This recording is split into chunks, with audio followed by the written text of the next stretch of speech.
शेख अब्दुल कादिर जिलानी हमारे मुर्शिद गौस पाक को 4-5 साल की उम्र में आवाज आती है, अब्दुल कादिर महबूब बनोगे क्या आशिक, महबूब बनोगे क्या आशिक। माँ के पास आते हैं, लिपटते, अम्मी तवज्जो, अम्मी, एक आवाज कान में आती है कि महबूब बनेंगे क्या आशिक, महबूब बनेंगे क्या आशिक। माँ क्या जवाब दूं? माँ ने कहा बेटा मैंने कोई जवाब नहीं देना, तूने भी नहीं देना। ये हमारी गली के कोने पर एक बाबा बैठता है, उस बाबा से कहो, क्योंकि ये सवाल जो है ना कोई आम आदमी नहीं कर रहा है तुमसे, इंसान नहीं कर रहा है तुमसे, ये गैबी ताकत है जो तुमसे पूछ रही है, इसलिए तुमको जवाब अपनी मर्जी से नहीं देना बेटा। वो बाबा के पास गए जो नुक्कड़ पे, जिलान के नुक्कड़ पे बैठता था। बाबा से कहा बाबा मेरे कान में आवाज आती है। मेरी अम्मी ने कहा बाबा से पूछ। बाबा ने कहा बेटे शहजादे अब्दुल कादिर बड़े खानदान का तू फर्द है, मेरी आंखों पर तेरे कदम हो, मेरे सर पे तेरे कदम हो शहजादे, लेकिन सवाल बड़ा डिफिकल्ट है, बड़ा मुश्किल सा है, इसलिए तू कल आना, मैं तेरे सवाल का जवाब बन जाऊंगा। जवाब पर तवज्जो करें, तू कल आना, तेरे सवाल का जवाब दूंगा नहीं, मैं तेरे सवाल का जवाब बन जाऊंगा। नन्ही सी शहजादी ने सोचा कल जवाब मिल जाएगा। जब दूसरे दिन गए तो जगह खाली, कोई नहीं था वहां। परेशान से हुए, नन्हे से दिलो दिमाग में ख्यालात आए। माँ ने तो कहा था कि वो अल्लाह वाला है, क्या अल्लाह वाला भी कोई झूठा दावा करता है, झूठा वादा करता है? ऐसा तो हो नहीं सकता। चंद लड़के वहां मौजूद थे, कहा शहजादे, अशराफ घराने के शहजादे, किसको ढूंढ रहे हो?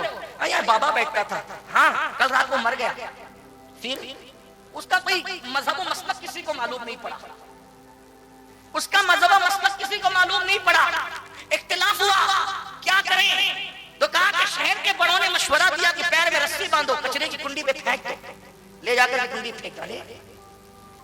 इसका मतलब गौस पाक की अम्मी इतनी बड़ी वलिया थी कि पूरा गांव जिसको नहीं जानता था, गौस पाक की अम्मी घर में बैठकर जानती थी कि उसका मकाम क्या है। तो बहरहाल सरकार गौसियत माप ने उस नन्ही सी उम्र में कहा अच्छा उसको कहां फेंका तुम लोगों ने? तो फिर उन लोगों ने बताया हमने फेंका वहां कचरे की कुंडी में। अगर आप चले तो बता सकते हैं, गौस पाक खुद फरमाते हैं मैं नन्ही सी उम्र में गया तो देखा कि चील, कौवे, कुत्ते, बिल्ली उसका गोश्त नोच नोच के खा रहे थे, नोच नोच के खा रहे थे। मैं रो पड़ा, इतना बड़ा वली जिसको मेरी माँ कह रही है उसको कफन भी नसीब नहीं, उसको कब्र भी नसीब नहीं। फिर मेरे दिल में ख्याल है कि बाबा आपने तो कहा था कल जवाब देने का, तो उसके मुंह से आवाज निकली, वो बोल पड़ा शहजादे मैंने जवाब देने का नहीं कहा था, मैंने जवाब बन जाने का कहा था। देख मैं तेरा जवाब बन गया, मैंने इश्क किया इसलिए मेरा ये अंजाम हुआ। महबूब ने चाहा कफन न मिले, कुत्ते बोटी नोचे, बिल्ली बोटी नोचे, जानवर परिंदे बोटियां नोचे, देखिए मेरा हाल हुआ। अगर इस मंजिल से गुजरने की हिम्मत है तो आशिक बनना, वरना महबूब बनने में भलाई है। तब मेरे मुर्शिद गौसे आजम ने कहा था अब तो मैं आशिक ही बनूंगा। अपने बुजुर्गों की जाली इज्जतें हमसे करवाते रहते हो हर वक्त, और लोगों को ऐसा डरा के रखा हुआ है जी पता नहीं बुजुर्ग क्या कर देते हैं। कितने ने बुजुर्ग जनाब? पाकिस्तान तो कर्जे का शिकार हो चुका है। हाँ किधर गए हो बुजुर्ग?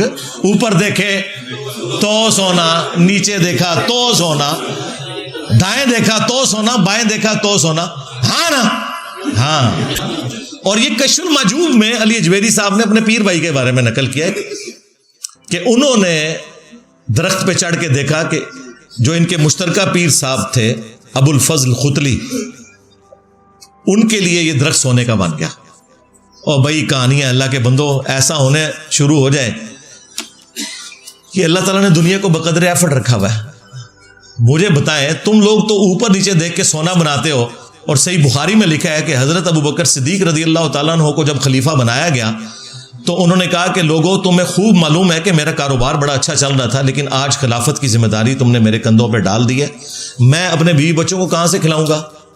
क्योंकि मैं ऊपर देखूं तो सोना, नीचे देखूं तो सोना, ये तो नहीं कर सकता। तो सहाबा किराम ने मशवरा करके एक मुहाजिर के बराबर उनका वजीफा मुकर्रर किया। और बुखारी के अल्फाज हैं कि अबू बकर निज़ाम हुकूमत चलाएंगे और मुसलमान इसके बदले में इनके बीवी बच्चों का खर्चा उठाएंगे। कितनी गुस्ताखी है इस बात के अंदर। तुम तो कहते हो बुजुर्ग निगाह मार के सोना ही सोना कर देते हैं। इस उम्मत के सबसे बड़े जो बुजुर्ग हैं हजरत अबू बकर, उमर, उस्मान, अली रज़ियल्लाहु अन्हुम अजमईन व अलैहिमुस्सलाम अजमईन, उनमें से एक हजरत अबू बकर, वो अपना वजीफा माले गनीमत में से, बैतुल माल में से लगवा रहे हैं कि भाई मैंने अब घर का खर्चा चलाना है। बस इतना ही, जदादें नहीं बनाई उन्होंने। सबसिस्टेंस लेवल के ऊपर, और तुम कहते हो कि जनाब बुजुर्ग सोना ही सोना, और दूसरी तरफ आपको कहते हैं कोई बड़े से बड़ा गौस भी होना एक साहबी के कदमों की खाक भी नहीं है। वही बात कि शाही कोई नहीं। हाँ, यही बात मैं जब करता हूं बाबे तो शाही कोई नहीं कहते कि गुस्ताखी होगी। तो उसी हमेशा कहते सो कि वड्डे तो वड्डा गौस एक साहबी के घोड़े की खाक के बराबर नहीं है। हालांकि घोड़े की खाक के साथ तो इंसान को कंपेयर ही नहीं करना चाहिए। मैं तो इस मिथ को ही गलत समझता हूं, लेकिन खुद तो तुम जलील कर रहे होते थे अपने बुजुर्गों को। मैं तो सिर्फ ये कहता हूं कि नबी के जैसा है ही कोई नहीं, बाबे थे शाही कोई नहीं, मेरे नबी सा है ही कोई नहीं, तेरे बाबे थे शाही कोई नहीं। तो मैं नबी इस्लाम के मुकाबले में बात कर रहा हूं, तो तुम तो घोड़े के कदमों की खाक के बराबर बात करते थे। लेकिन चूंकि मैंने बात की है तो वो फिर बुरी लग गई। तो खुलफाए राशिदीन का तो ये स्टेटस था, और इससे बढ़कर अल्लाह के महबूब सल्लल्लाहु अलैहि वसल्लम उनके बारे में सूरह अत-तौबा की आयत नंबर 92 में आया कि ग़ज़वे तबूक के मौका पर जब कुछ आराबी पेंडू बादिया नशीन लोग हाजिर हुए, या रसूलल्लाह आप हमारे लिए कोई सवारी और सामान का बंदोबस्त कर दें कि हम भी रोमन अंपायर के खिलाफ आपके साथ मिलकर जंग करेंगे। तो नबी तुमने कहा कि मैं कोई ऐसी सवारी नहीं पाता, ना मैं साजो सामान पाता हूं कि तुम मेरे साथ जंग में जा सको। तो वो तुमसे इस हाल में पलटते हैं कि उनकी आंखें आंसुओं से तर होती हैं इस गम के सबब कि हम अपने नबी के साथ जा नहीं सकेंगे। और उसमें अल्फाज है नबी जब तुम इनसे कहते हो कि मेरे पास कोई सामान नहीं कि मैं कोई तुम्हारी खिदमत कर सकूं, यानी ऊपर देखूं तो सोना, नीचे देखूं तो सोना, ये नहीं है। तो मुझे बताएं अगर रसूलुल्लाह का ये स्टेटस है तो बाबे तो शाही कोई नहीं।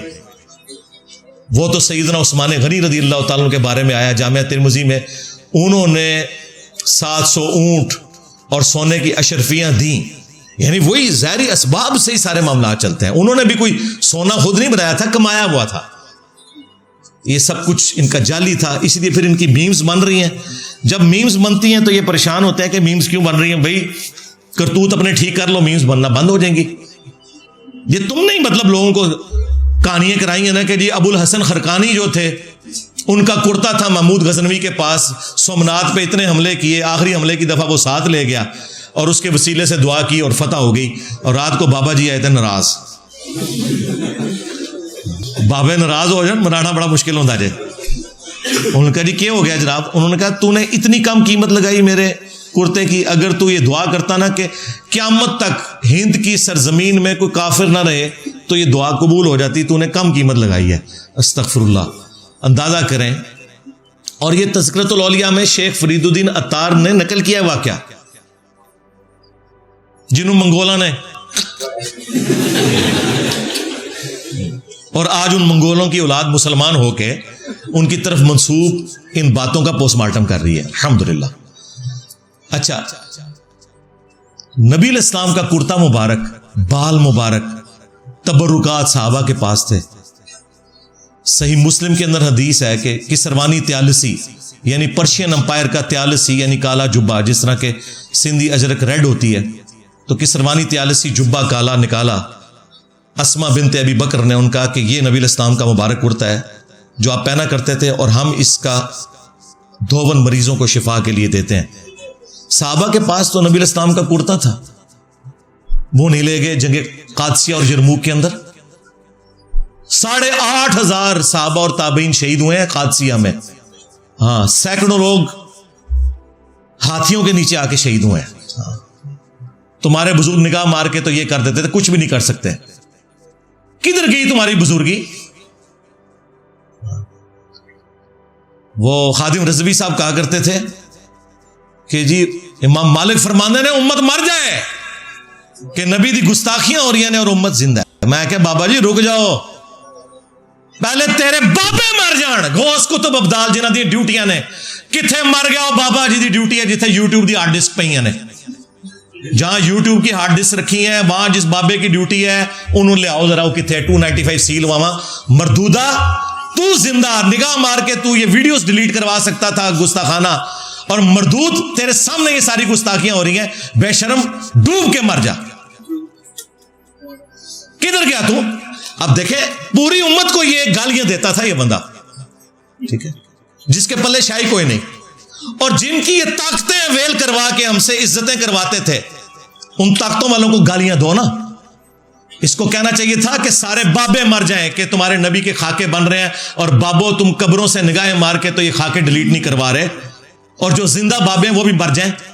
नहीं, सारा डिकोसला था भाई, कुछ भी नहीं। बम आके दहशतगर्द ठोक गए इनके मजारों के ऊपर, ये चूं से हिल नहीं सके। और ये बातें करोगे जी काबे भी क्रेन गिरी थी। ओ भाई, काबे की गारंटी अल्लाह ने कोई नहीं ली हुई, वो अबरा का लश्कर एक ही दफा हलाक हुआ था बस। बाकी बुखारी मुस्लिम में हदीस है, कुर्बे क़यामत में एक पतली टांगों वाला हबशी काबे की ईंट से ईंट बजा देगा। अल्लाह ताला ने काबे की बेहरुमती यजीद के दौर में भी देखी है,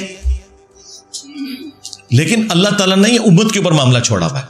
अल्लाह ने यह नहीं करना, लेकिन तुम्हारा दावा है कि तुम्हारे बुजुर्गों की ड्यूटियां और वो ये करते हैं, और ड्यूटियां ये करते हैं कि समुंदर तो रोका हुआ है, लेकिन सारे के सारे नशई पोड्री चर्सी उसी मजार पे बैठ के ना चर्च के सूटे लगाते हैं, उन्हें नहीं वो रोक सकते। ड्यूटियां भी नहीं सही तरीके नाल पूरी कर सकते, बदकारी के अड्डे बने हुए। तो हमें तो ये इस तरीके से बताते हैं कि बुजुर्ग जनाब ये कर देते हैं, वो कर देते हैं उनके कुर्तों की बरकत से। भाई सही बुखारी में है, हजरत उम्मे सलमा हमारी मां ने नबी इस्लाम के चंद मुबारक बाल निकाले और कहा कि हम इनका धोवन मरीजों को शिफा के तौर पर देते हैं। लेकिन वो बाल मुबारक साहबा इकराम किसी जंग में नहीं लेके गए कि वो सामने पेश करें। वो एक खालिद बिन वलीद के बारे में भी एक इन्होंने रवायत हाकिम से पेश करते हैं, जाली रवायत है, लेकिन वो भी उनकी टोपी मुबारक के अंदर बंधे हुए थे। वो ये नहीं था कि ऐसे सामने रख के तो ये करते तो वो करते, वो भी इनके किसी काम की नहीं है। अजीब इन्होंने तमाशे लगाए हुए हैं। अच्छा, ये किस्से कहानियां सुना के ना ये आपको मरऊब करने की कोशिश करते हैं कि आप बुजुर्गों से डर के रहे हमेशा, लेकिन हमने तो अब ट्रेनिंग ये की है कि बस इनकी अब मीम्स बननी है। हाँ, सिर्फ उन बाबों का एहतराम होना है जो किताबों का एहतराम करते हैं। ये देख लें, बुखारी मुस्लिम भी बाबे थे ना, आज एहतराम से उनकी किताबें रखी हुई हैं 1200 साल बाद भी। क्यों? ये हमारे नबी के वफादार हैं। लेकिन तुम्हारे बाबे, उन लोगों ने इज्जतें अवेल की अल्लाह और उसके रसूल के नाम के ऊपर, चंदे बटोरे उन्होंने अल्लाह और उसके रसूल के नाम के ऊपर, अज़्ज़ा व जल्ला व सल्लल्लाहु अलैहि वसल्लम, और सवारियां सवार की मक्के और मदीने की आवाजें लगाकर, लेकिन फेंकी बगदाद शरीफ में, अजमेर शरीफ में, देवबंद शरीफ में, बरेली शरीफ में। गद्दारी की है, और देख लो तुम्हारी इस गद्दारी का क्या अंजाम हुआ है। हाँ हाँ, 1200 साल में जितनी इज्जत अवेल की थी, 12 सालों के अंदर अल्लाह ताला ने इज्जत, तुम लोगों की जो झूठी इज्जत थी, मट्टी में मिला दी है। और कितनी बड़ी शय तुम्हारे ऊपर छोड़ दी है। हाँ, मेरे नबी सा है ही कोई नहीं, तेरे बाबे थे शय ही कोई नहीं।